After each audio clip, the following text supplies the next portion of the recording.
Donald Trump plans to release high-profile documents while Ukrainian special services have carried out a mere special operation. My name is Albina Pidhirnyak. Details in a moment. Donald Trump suddenly said that he had ordered the Pentagon and other agencies to declassify documents related to aliens and extraterrestrial life.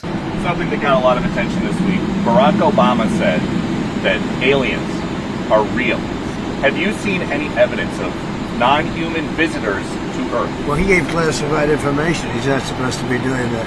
You know? So aliens are real? Well, I don't know if they're real or not. I can tell you he gave classified information. He's not supposed to be doing that. He made a big mistake. He took it out of classified information. No, I don't have an opinion on it. I never talk about it. A lot of people do. A lot of people believe it. Do you believe it, Peter? Well, the president can declassify anything that he wants to, so if you want to make an announcement. I may get him out of trouble by declassifying. We know illegal aliens are real. Yeah, illegal. Only illegals. The first meeting of the Peace Council organized by Donald Trump took place the day before. The US president said he wants to raise money to rebuild the sector Gaza. Among other statements, Trump said also that he likes young women, not men.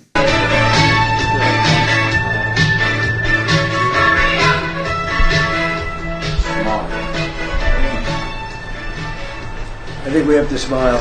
Yes. A lot of good things.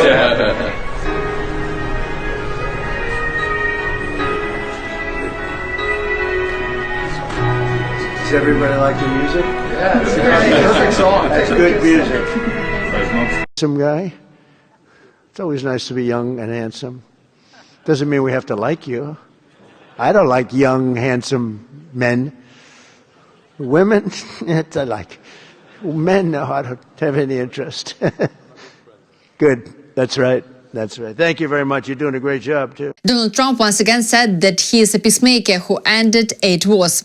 Tokayev even suggested creating a prize named after Trump. And during the speeches of other world leaders, Trump seemed to doze off a little at the event. The border peace, and it's all about an easy word to say, but a hard word to produce, peace.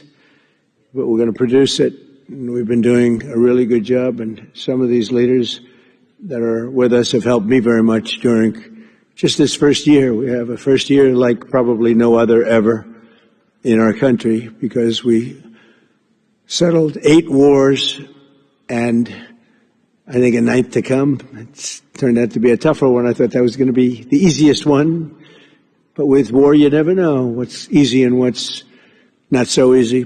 Belarus may be preparing for something possibly for war. Men in the country have reportedly started receiving mass draft notices for so-called unscheduled training. Recently, on February 16, Alexander Lukashenko checked the combat readiness of the Belarus army. It looked rather ridiculous, but if Belarus is preparing for war, the main question is against whom? I just wanted to see with my own eyes whether you are ready to fight or not. Well, there is a little joy, let's be so frank. They shoot, see targets. Well, you shouldn't have laid these flooring. He has a bulletproof vest, it is inconvenient for him to shoot, and who will put these flooring on the battlefield? It would be easier for him to shoot from the snow. He lay down, this bulletproof vest fell into the snow, it was comfortable for him, and so he was rushing about on this flooring. Well, let's assume that it is SOSO. Well, maybe that's it. We haven't seen it. Count, look, report to me. It has just begun. Today is the first day. Yes, let them prepare. Everything is objective. The units will be evaluated. Of course, they are worried. The president is standing behind his back. I understand that there is a certain excitement. Well, so on this? Somewhere they hit, somewhere they missed. In Europe, officials say the war in Ukraine could last about 3 more years, according to the Wall Street Journal. Now, I want you to hear the opinion of Volodymyr Zelensky about compromises and agreements with Russia, which he shared in an interview with a Japanese media outlet. We are ready for real compromises, but not for compromises that cost us our independence and sovereignty. We are ready to discuss compromises with the United States, but not to receive ultimatums from Russia again and again. They are the aggressor. Everyone has recognized this, and it has not changed. Many countries that have acted, or tried to act, as mediators since the beginning of this war, especially in the Middle East and Asia, as well as other states, all recognize that Russia is the aggressor.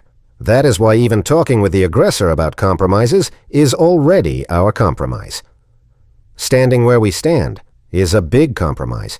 They have occupied almost 20% of our territory, and we are ready to talk about peace now based on the principle of we stay where we are.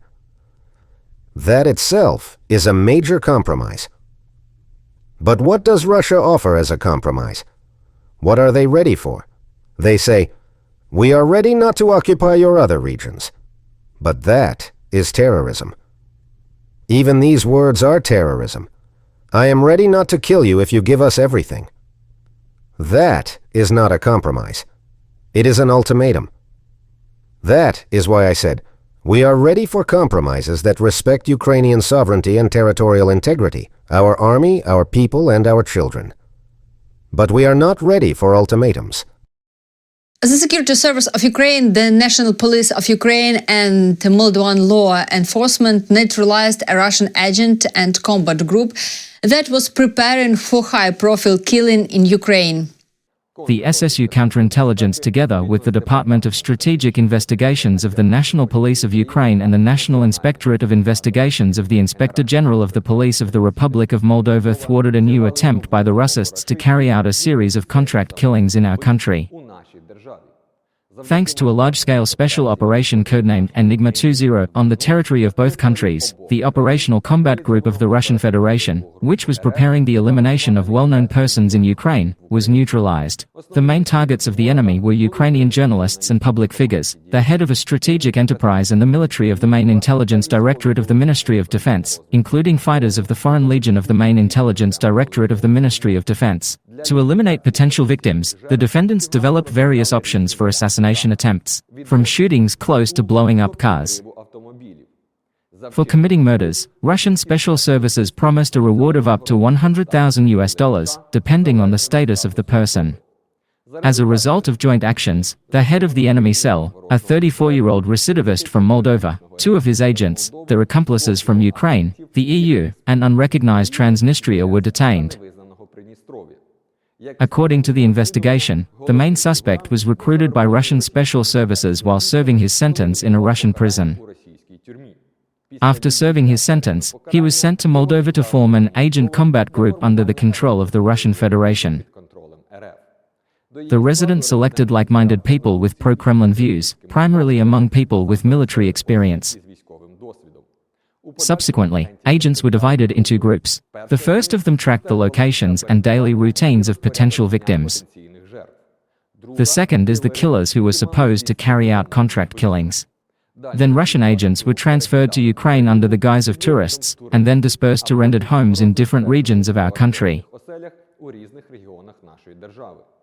It was established that the agents were in constant contact with the resident, and received money for the preparation of assassination attempts through crypto wallets and bank cards of foreign financial institutions. To monitor potential targets, agents pretended to be couriers of delivery services who took photos and videos of the objects of the assassination attempt, marked their coordinates on Google Maps and reported to the resident. According to reports, Russian special services hoped to use high-profile killings to spread panic and destabilize the socio-political situation in Ukraine. During the searches, firearms, ammunition, grenades and communication equipment were seized from the detainees. Currently, the defendants have been served notices of suspicion under several articles of the Criminal Code of Ukraine. The attackers face life imprisonment with confiscation of property. Office of the Prosecutor General of Ukraine showed a video of the arrest. Law enforcement officers of Ukraine, together with Moldovan partners, exposed an organized group that was preparing contract killings of well-known citizens of Ukraine and foreigners. According to the investigation, the network members acted under the supervision of the special services of the Russian Federation. They collected information about potential victims and prepared their physical elimination for a monetary reward. We are talking about at least 5 people. The implementation of these crimes could cause a significant public outcry and be used by the enemy to destabilize the situation in Ukraine. During the large-scale special operation, more than 20 searches were carried out in several regions. Weapons, explosives, equipment and evidence of contacts with curators from the Russian Federation was seized. The operation was carried out in cooperation with the law enforcement agencies of Moldova within the framework of a joint international investigation team. The organizer of the network has already been detained there. The suspects have now been detained. A notice of suspicion and a petition to the court for detention are being prepared. Dear viewers, thank you for watching this video. Write in the comments where you're watching us from. It is important for us to know the geography of our audience. Support Ukraine. Together we will win.